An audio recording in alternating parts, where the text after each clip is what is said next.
This is the site of where the Occupy Vancouver was, and I was here the day that it was completely dismantled, and you can see that something happened here, but there's not really any trace of any kind of political upheaval in this area. This is the Vancouver Art Gallery, and I'm sure there are other YouTube videos in the thousands that show what it looked like when things were really active here.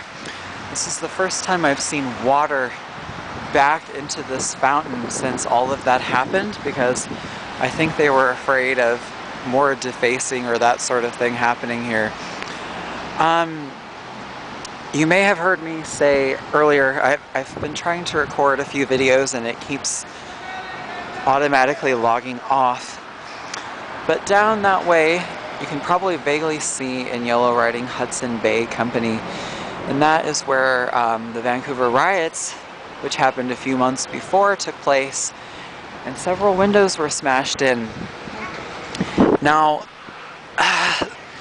both events really can attest to the angst that really lies beneath the surface here in Vancouver, and probably much of the world at this point.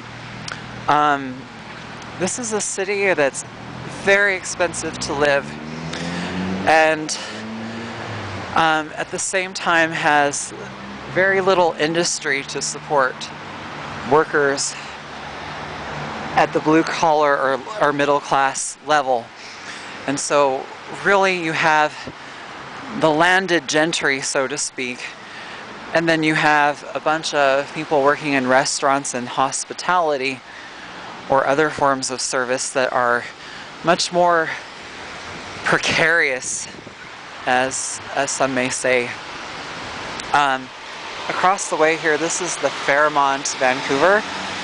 I don't want to film too closely because it's kind of a violation of people's privacy, but this is where you would have like a formal high tea or go to ink a big business deal in Vancouver traditionally.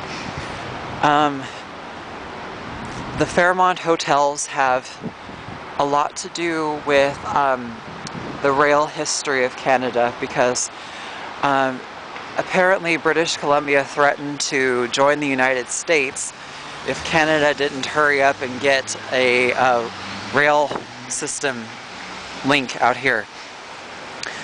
And I'm just kind of taking the long way to the bus because I want you to see as much as you can see.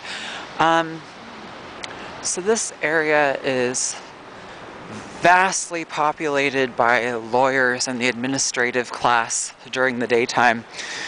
And I know a fair bit about it because I took a law librarianship course in the summer that required me to go to the Provincial Court of Appeals, which is back here, and where Occupy Vancouver moved.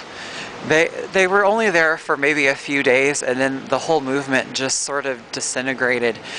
I really didn't think that would go very far because it started out with middle class people really leading it, and then all classes were involved. But then quickly it turned into kind of a druggie and homeless hangout, and that really just made it all fall apart. You can see ahead there, written in red, is Chapters. This is the biggest bookstore chain in Canada, and you could argue the only bookstore chain of size left in Canada, actually, because it's a long story, but there is a woman who is a big-time investor who hooked up with, oh, there's a skating rink down below some of the street traffic. I'll try to get you a better view. This woman, whom you can look up, I don't like to name names here, with the owner of Indigo, another big book chain in Canada. And yeah, she pretty much consolidated the publishing industry in Canada from the selling end, and she always has a front seat at the Bilderberg group meetings around the world each year representing Canada, so you figure out what that amounts to. I'll take you a little bit further and I'll try to avoid faces. Anyway, a lot of the Occupy movements became that. I was really proud of New York City in that series of events because they seem to have been the stronghold and the original place that did it. And so it was a lot more enthusiastic. And then up ahead here we have HMV, music and video store. And this one is closing out. I guess that they are really consolidating in Canada and getting out of the market because there just isn't a lot of profit to be had. I'll see if I can get you a view in there. They say that the prices have been reduced drastically, but not really so much. And let me just give you a quick view. If they have any leftovers. This is highly, highly guarded for some reason. I think they think that people aren't going to know how to handle